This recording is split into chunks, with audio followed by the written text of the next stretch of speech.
caso de Cuba, por una parte, el Comité de los Derechos del Niño de la ONU reconoce que la edad de 16 años como límite para comenzar a ser procesado penalmente es una edad alta para los estándares mundiales. Eso sí lo reconocen. Sin embargo, no quiere decir que porque tú empieces a procesar a alguien a la edad de 16 años y que a los menores de 16 no los estés procesando, no haya gran vulnerabilidad para los menores de 16 o para los que están también entre 16 y 18 años. Claro, el comité sobre todo apunta a la vulnerabilidad de los menores de 16 porque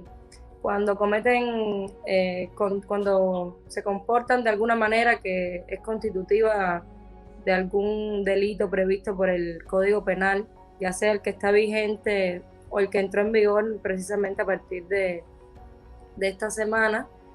eh, siguen siendo vulnerables estos menores de 16 años porque se encuentran bajo la custodia del MININ, es decir, cometen alguna conducta que tipifique como algún tipo de delito y aunque no los acusan, no están acusados penalmente, sí se les traslada, por ejemplo, escuelas de formación integral, así se les llama, a mi juicio, eufemísticamente, porque no es que tenga lugar ahí una formación integral realmente, sino que como mostró preocupación el Comité sobre los Derechos del Niño,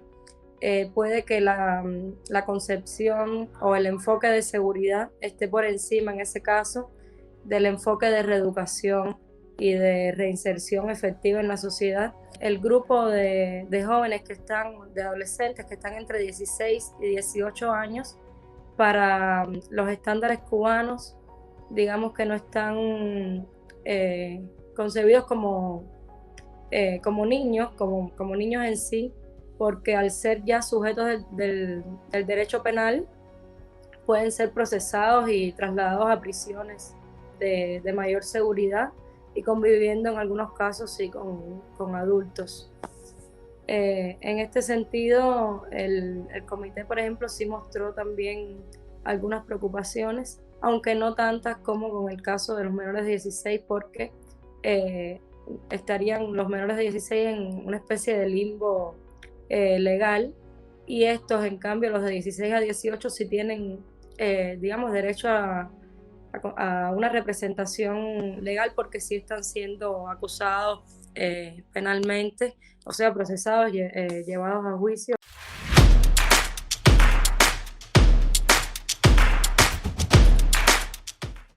Ahora, yo lo que creo que hay que tener en cuenta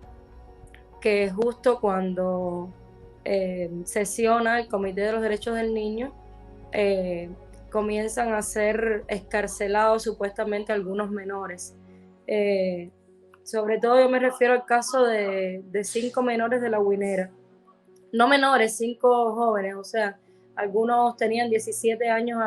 en el momento de la manifestación, luego cumplieron los 18 en prisión porque estos procesos penales se fueron alargando, y otros tenían ya los 18 cumplidos y bueno, cumplieron 19 también en este periodo de tiempo. Entonces justamente los liberan en un momento en que los liberan, no, los escarcelan, es decir, podemos afirmar que algunos de ellos han llegado a sus casas, los escarcelan sin explicar bien el contexto, ¿no? El trasfondo, cuáles son las medidas, si es un cambio de medida cautelar, que no soy abogada, pero se supone que para alguien que ya fue juzgado y sancionado no sea plausible, ¿no? Este tipo de cambio de medidas. O sea, habría que ver bien de qué manera se está justificando esto desde el punto de vista del derecho, y lo que sí es muy oportuno, digamos, o casi que oportunista, que, que empiecen a ser escarcelados estos jóvenes justo cuando sesiona el Comité de los Derechos del Niño y cuando además eh, también se están dando ya las recomendaciones de otro comité de la ONU, del Comité contra la Tortura. Y yo lo que sí creo es que esta sinergia de estos dos comités, estas dos revisiones que han transcurrido en el último mes, con una distancia de apenas 2 semanas aproximadamente, sí ha ejercido cierta presión, sobre todo por la presencia allí de organizaciones no gubernamentales, es decir, de sociedad civil, que de alguna manera ha venido presionando durante todos estos meses, trabajando para la excarcelación, para la liberación plena de estas personas, sobre todo de los menores que no cometieron otro delito que expresar sus opiniones, hacer efectivo uso de los derechos de reunión, asociación, manifestación, ¿no? Y finalmente, el trabajo que hemos hecho en grupos como Justicia 11J, que nos hemos dedicado a documentar detenciones por motivos políticos, específicamente a raíz del 11 y 12 de julio, van teniendo cierto efecto, porque no es casual, no podría hablarse de algo casual en este caso, de que están liberando o escarcelando en este contexto a los jóvenes, ¿no?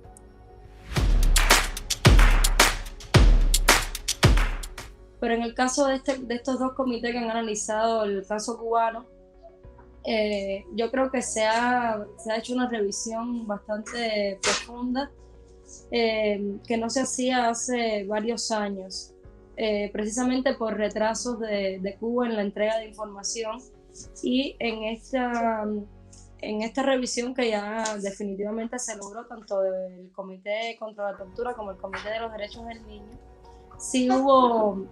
bastante diálogo, bastante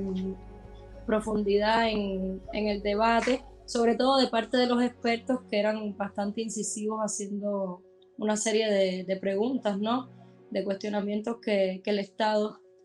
debería responder oportunamente. Sin embargo, muchas de las preguntas fueron evadidas y la delegación cubana se concentró en responder sobre áreas en las que podían, digamos, hacer un ejercicio más de exposición discursiva que otra cosa, y no de aportar verdaderamente cifras, ¿no? De lo que se estaba pidiendo, como cifras de la población penal en Cuba, la población penal juvenil, la justicia juvenil, la administración de justicia para precisamente los jóvenes. Estas preguntas quedaron sueltas, no fueron del todo respondidas. El informe ya publicado por el Comité contra la Tortura hace énfasis en esto, que varias de las cuestiones sobre las que se les preguntó quedaron desatendidas. Y la comunidad internacional, en este sentido hay que apuntar que el comité está formado, ambos comités están formados por expertos que no representan necesariamente a sus estados. Son expertos internacionales en derechos humanos con formación diversa, y su criterio no es a título de ningún país. Ahora bien, en cuanto a las reacciones de la comunidad internacional, no me atrevería a decir que hay hipocresía, pero sí hay muchos intereses que conspiran contra la población penal cubana, contra la exposición pública y la solidaridad con los casos, ¿no? con los menores, también con los adultos, con todo esto que tiene que ver con las protestas de julio. Y aún así, más allá de los intereses económicos que pueda haber, y de también el tratamiento diferenciado que puedan dar los organismos internacionales, tomando en cuenta que se hacen ciertas concesiones a Cuba en la forma en que se analiza, en que se lleva el discurso y se hacen las preguntas al Estado, siempre tratando de hacerlo de una manera más que respetuosa, siempre con esta intención de que el Estado, o que los representantes del Estado no levanten las sesiones, porque suele ocurrir que los estados, los gobiernos de regímenes totalitarios, buscan cualquier pretexto para pararse de una silla en instancias internacionales y bueno, hacer algún tipo de acusación de que les están pidiendo informaciones, pero de una manera eh, acusatoria, ¿no? Y bueno, en ese sentido yo sí creo de todas formas que hay solidaridad internacional y ha habido también una intensa cobertura desde el 12 de julio. Quizás ahora mismo ha mermado y eso es lo que tenemos que buscar también, ¿no? Hacer un poco de incidencia en la prensa. En Ginebra ha cubierto todas estas noticias en torno a las sesiones de los comités, un periodista argentino que está basado en Ginebra desde hace muchos años y fue víctima de tortura, que se llama Juan Gasparini, y Juan ha apoyado con esto, ¿no? Pero presencia mediática internacional ahí, en este caso, no ha habido mucho, eso es real. Y siempre lo que llamamos hipocresía, ¿no? De los estados va a estar presente en tanto haya intereses económicos de por medio.